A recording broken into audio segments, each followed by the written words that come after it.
Hi guys, welcome back to my channel. So for today's video, we are going to go somewhere special. We are going to the Pepe Saya headquarters, and today we are going to join a masterclass and we will learn more about the Pepe Saya butter and the unlimited things we can do with the puff pastry using Pepe Saya butter.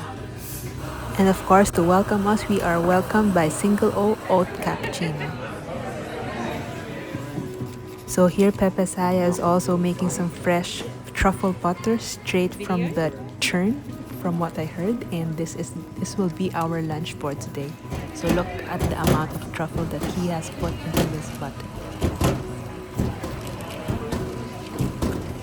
So this event is for all pastry professionals in the industry, and I cannot wait to meet all of them. So to start off, Johnny was talking about the Pepe Saya butter, and I've seen it face to face that the butter is so pliable, it's very sturdy, and it's very good for your laminated doughs. This butter, you'll notice in the new foils that we've got, there's a bit of an overlap. Here Johnny is just teaching us how to laminate his puff pastry. 7.8. But again, that could be 9 for someone else's sheeter, you know.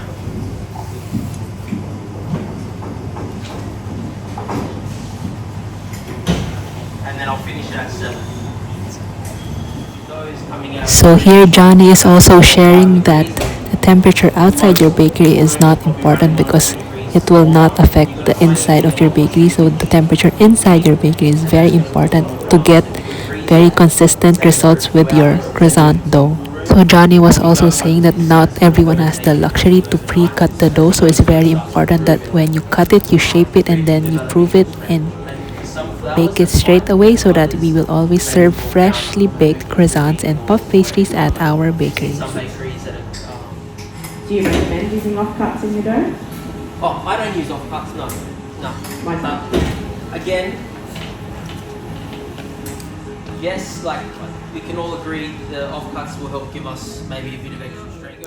So here Johnny was saying that he doesn't use offcuts to make another croissant dough because he has spent so much effort and time to make it, so he will just make sure to use the offcuts to make something out of it. Longer resting at the end. And also it's double handling. If I give it one fold now, then wrap it up, put it back in the fridge, pull it out again.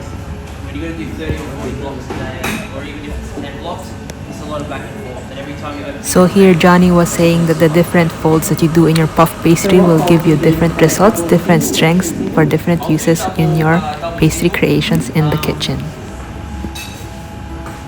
Double single allows me to pin my doughs a lot thinner and still maintain that sort of the layers that I want, the visual layers that I want to see. But I know places that are doing really beautiful pastry with 3 singles. If I'm doing like a Danish, like a square Danish, I probably would do more of a double, a single, and another single, which gives me even more layers, but it gives it more strength, so it's more thick and more brittle flake. Whereas maybe a double single for a Danish is I think it's too leathery, it's too thick, and you don't get as much kick, it sort of tapers off as flakes. So at this point, my mind was so overwhelmed with the endless possibilities you can do with one dough by just changing the folds, and I'm just really overwhelmed at this point. These products here, to start thinking about what size doughs you're doing and the size of your trays, and what you want to get into good habits if you can, is, and I think it's actually quite a fun skill, is putting the right numbers into a sheeter, whether it's an automated or a manual, but a system so that when I give it, say, my second fold, which is a single, in an ideal world, what I want to do is maybe I want to get that final length. So here I was really amazed how precise the dough is. Like, it's very rectangle, like the offcuts. Johnny was able to use it for something else where he will show you a bit later where he re-rolled it again and then he made different creations out of it. So it's very important for precision cuts here when you do your puff pastry dough. So the most important thing when making puff pastry is that you have to have the same temperature of the dough and the butter. If your butter is too hard and then the dough is too soft, then the butter will just scatter all over. And if the butter is too soft and the dough is too hard, then the butter will just melt and you won't have those flaky layers in a good croissant. Quite an open crumb inside your croissant. really visible layers, which will allow you to pin your dough really, really thin. Go give it 2 single folds. So here Johnny is teaching us how to make inverted pastry, and it's my first time to hear about it, where the dough is the butter and the butter is the dough. It means I can have it really, really cold and work with it relatively quickly. Again, if I've got a butter block that's 1 centimeter or 2 centimeters thick, you can imagine how long that's going to take before it's ready to go through the machine. Okay? So obviously I need to make my dough block.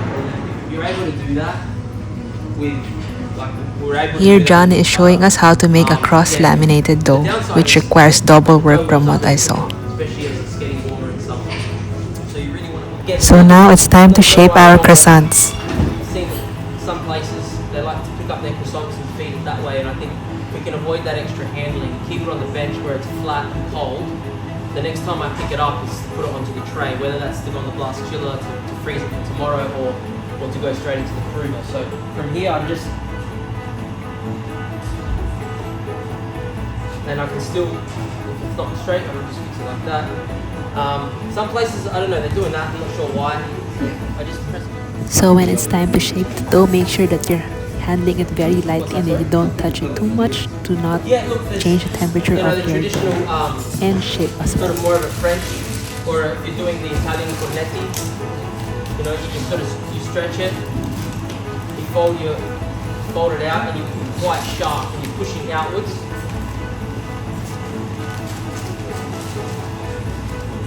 Like so, and then you're bringing that around.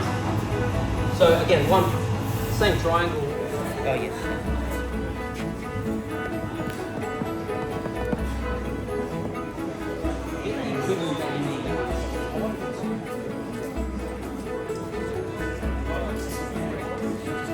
Nothing's leached out, which is really helpful. Nothing worse than you put all the effort into the products and then you lose half of the weight. He cuts all his triangles, he loads up his wheelie blast freezer, and he fires up the croissant machine, and it's as simple as this, okay?